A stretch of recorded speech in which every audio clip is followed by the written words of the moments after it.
So I want to talk about using teaching evaluations as some sort of measure of teaching effectiveness.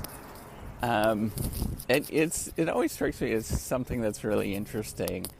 That is a measure of teaching effectiveness, an external rating of the people that you're trying to teach in immediately or before the course is actually done on what was their thoughts of the particular course.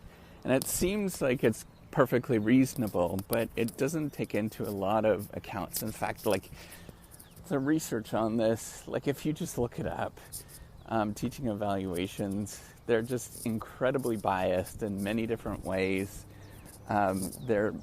There's not a very strong correlation between teaching effectiveness and teaching evaluations, and yet they're still performed, they're still used. And it strikes me as an interesting institutional norm that is established and that doesn't disappear, even though they generally penalize underrepresented groups. Because that's the bias that there tends to be. It generally, from what I understand, what I have done over the years, I've been teaching for a number of years now, is I'll do a major revamp in the course and see if that affects teaching evaluations. It absolutely doesn't. I won't do anything different from previous times I teach a course, and it will jump up or jump down, and there'll be absolutely no change. And the actual treatment effect of doing any particular interventions, I think, are really, really minuscule of thinking about how you can effectively improve with your teaching. We get mixed up in terms of thinking of what are we trying to teach here? Are we trying to teach knowledge? Or something that is going to change somebody's perspective in 10 years? Or how somebody felt during the discussion? Those are two different things. They have totally different outcomes. Because I often feel when I'm learning, I feel really anxious. I don't feel good. And then I look back and I think, actually that was pretty useful. I look at many of the courses that I personally have taken, and I didn't like them. I probably didn't like the instructor at the same time. And then I look back and they were actually really useful in terms of me, viewing the world. So there is a lot of things that are going on with it. And if you talk to actually most professors, most people actually don't even pay attention to them. In terms of what's going on. That's the general consensus. Unless you're top rated, then you pay attention to them. But most people, it sort of fluctuates in the middle range, right? We're all kind of average for the most part. So lots of people just don't pay attention to teaching evaluations. So it's just an interesting phenomenon that it's still part of the institutional environment. It's kind of I always view it as time change, right?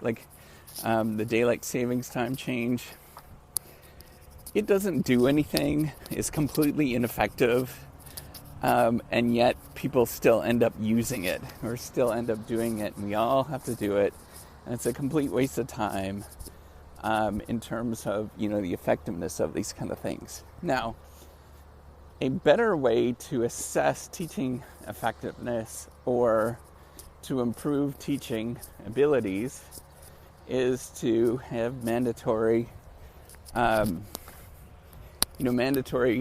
teaching sessions or courses on how to teach more effectively.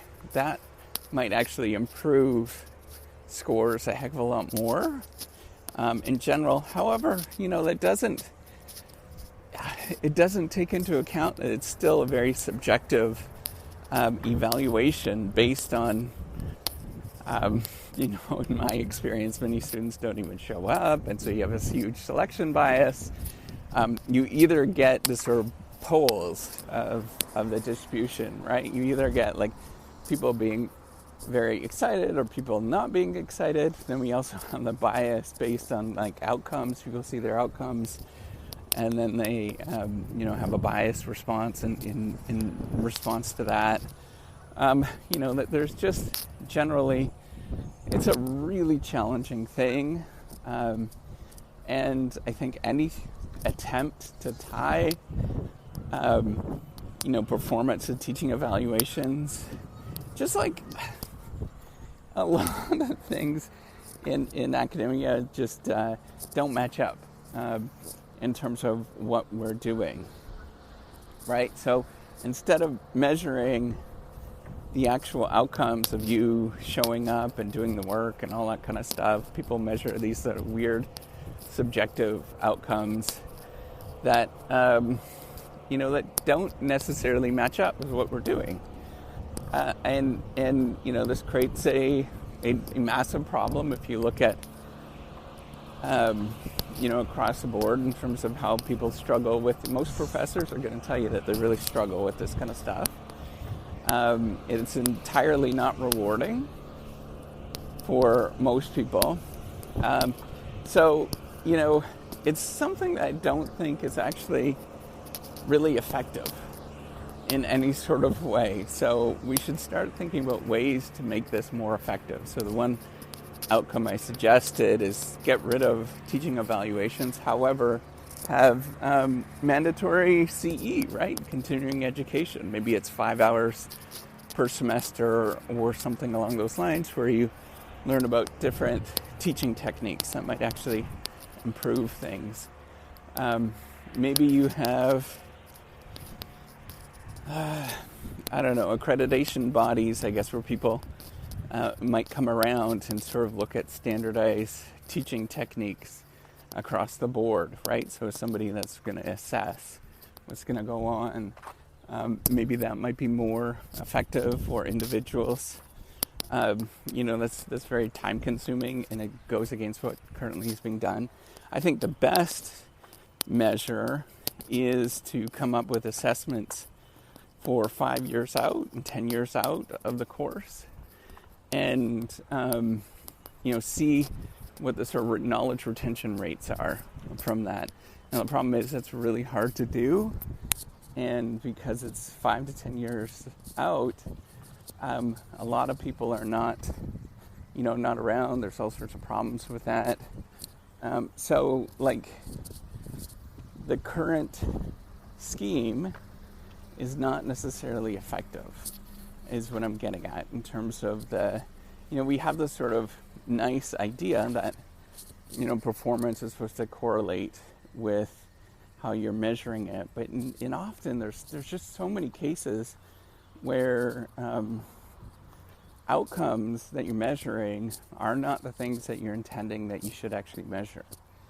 So what we should maybe do is sort of think about how we can tackle this problem in a more effective way, where that we're getting at more closely in terms of the behaviors that you actually want, right? Even the fact that you're measuring it at the end of a course and you get that information, it's too far past to actually make any sort of changes to what you actually can do. It's not an effective measure or way of learning and sort of adapting. So I just want to point that out, that we really need to start thinking about this. I'm not going to be the one to sort of push it forward. But it is not an effective tool in terms of improving continuous improvement. And you can think about different things like that you might actually measure. They're generally not very effective to measure these things, these sort of subjective things after the fact. We need to start assessing them. All right, take care and have a wonderful day.